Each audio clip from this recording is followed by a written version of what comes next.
I am Dr. Drashti from Baroda.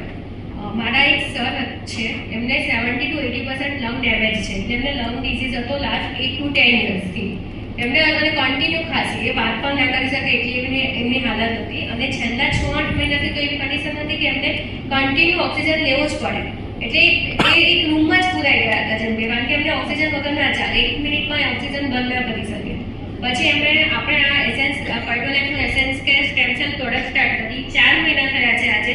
અને અત્યારે એમની ખાંસી સંપૂર્ણ બંધ થઈ ગઈ છે અને ઓક્સિજન વગરે દિવસમાં 2 કલાક એટલીસ્ટ 2 કલાક ઓક્સિજન વગરે રહી શકે છે. અને આ બધું જ ખાલી 4 મહિનાની પ્રોડક્ટ ફાઇટોલાઇફ એસેન્સ કે સ્ટેમ સેલની મદદથી જ થયું છે. Thank you. I am doctor Drishti from Baroda. મારા એક સર છે, એમને 70 to 80% લંગ ડેમેજ છે. જેમને લંગ ડિઝીઝ હતો લાસ્ટ 8 to 10 યર્સથી. એમને અને કન્ટિન્યુ ખાંસી, એ વાત પણ ના કરી શકે એટલી એમની હાલત હતી. અને છેલ્લા 6-8 મહિનાથી તો એવી કન્ડિશન હતી કે એમને કન્ટિન્યુ ઓક્સિજન લેવો જ પડે. એટલે એ એક રૂમમાં જ પુરાઈ ગયા હતા જેમ કે, કારણ કે એમને ઓક્સિજન વગર ના ચાલે, 1 મિનિટમાં ઓક્સિજન બંધ ના કરી શકે. પછી આપણે આ એસેન્સ ફાઇટોલાઇફનું એસેન્સ કે સ્ટેમ સેલ પ્રોડક્ટ સ્ટાર્ટ કરી 4 મહિના થયા છે આજે. અને અત્યારે એમની ખાંસી સંપૂર્ણ બંધ થઈ ગઈ છે અને ઓક્સિજન વગરે દિવસમાં 2 કલાક એટલીસ્ટ 2 કલાક ઓક્સિજન વગરે રહી શકે છે.